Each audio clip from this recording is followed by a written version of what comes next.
তোমায় লিখছি বাবা। জানো, ওর খুব সকাল সকাল অফিস বলে আমায় ওর আগেই উঠে পড়তে হয় আজকাল ঘুম থেকে, যতটা সকালে মা উঠতো। আর আমি আর তুমি, আমাদের তো এখন মাঝরাত্রি বলেই ভোর 6টাকে ঘুমের দেশ গোল দিয়ে তুড়ি মেরে উড়িয়ে দিতাম দুজনে। গ্যাস জ্বালিয়ে চা বসাই একদিকে, আর একদিকে ওর জন্য ভাত। আগের দিন রাতে শোবার আগে মনে করে ডাল করে ফ্রিজে রেখে দিতে হয়, যদি ভুলে যাই। আমাদের এই ফ্ল্যাটের 6তলা বারান্দা থেকে দাঁড়িয়ে আমি ভোরবেলা দূরের রাস্তাটা দেখতে পাই। আর রাস্তা দেখতে পেলেই আমার বড্ড তোমাদের কথা মনে পড়ে। মনে হয় আমায় চোখ বন্ধ করে ছেড়ে দিক কেউ ওই রাস্তায়। আমি আমাদের বাড়িটায়, থুরি বাপের বাড়িটায় ঠিক পৌঁছে যাব।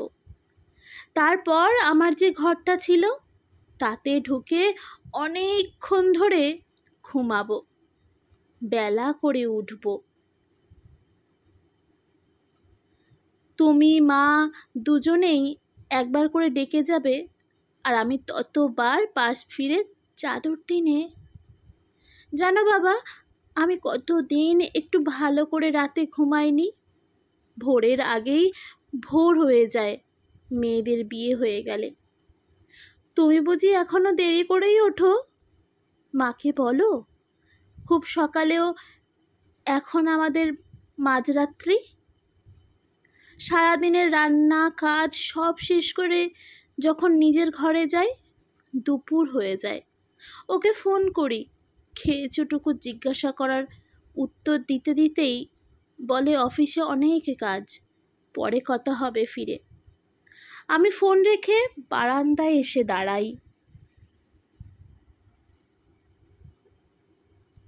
দেখি ফ্ল্যাটের নিচে ছোট্ট ছোট্ট বাচ্চাগুলো পিঠে ব্যাগ নিয়ে স্কুল থেকে ফিরছে এক এক করে। কেউ বা স্কুল বাসে, কেউ বা মায়ের হাত ধরে, হাতে চিপসের প্যাকেট, গলায় আই কার্ড, স্কুলের সাদা জামা। আমার হিংসে হয় বড্ড।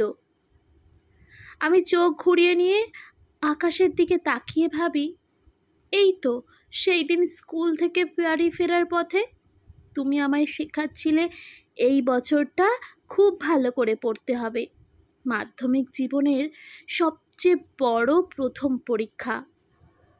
কেন বলেছিলে অমন? সবচেয়ে বড় পরীক্ষা তো সেই দিন ছিল যেই দিন মায়ের আঁচলে চাল ছুঁড়ে ঋণ মেটাতে বলেছিল পাশের বাড়ির ফুলপিসি। স্কুলে পড়তে যেদিন গানে প্রথম হয়েছিলাম, তোমার মনে আছে? স্কুলের বড়দি মাথায় হাত দিয়ে বলেছিলেন অনেক দূর যাবি। আমি অনেকটা দূরেই এসেছি বাবা, যতটা দূরে এলে তোমাদের রোজ একবারের জন্য হলেও চোখের দেখাও দেখা যায় না। আজকাল সন্ধ্যের দিকে একা একাই মনের ভুলে এগিয়ে ফেলি 2-4 লাইন। আমার শাশুড়ি মা হেসে বলেন, ভালোই তো হচ্ছে, করো। তারপর মনে করিয়ে দেন রাতের রুটি, ওর জামার আয়রন সবটাই বাকি। আমি মনে পড়তেই লজ্জা পেয়ে যাই। ময়দা মাখতে মাখতে ভাবি, মেয়েদের বিয়ে হয়ে গেলে গান থাকে, কবিতা থাকে, নাচও থাকে, তবে তা সংসারের রোজনামাচার তালে লয়ে। আলাদা করে তাতে কান পেতে শুনে মুগ্ধ হওয়ার ভাগ্য খুব কম মেয়ের জীবনেই নিয়ে আসে। দুপুরবেলা আলমারি খুলে বিয়ের শাড়িগুলোয় হাত রাখি, গয়নাগুলো বাক্স খুলে দেখে আবার আগের মতন পুড়ে রাখি। মনে পড়ে এই একটা গয়নার জন্যই তুমি দিন রাত অক্লান্ত চিন্তা নিয়ে বাড়ি ফিরতে কাজ থেকে। মনে পড়ে তোমার প্রতিটা শখ, মায়ের আহ্লাদগুলো নিমেষে ম্যাজিকের মতন ভ্যানিশ হয়ে যেত।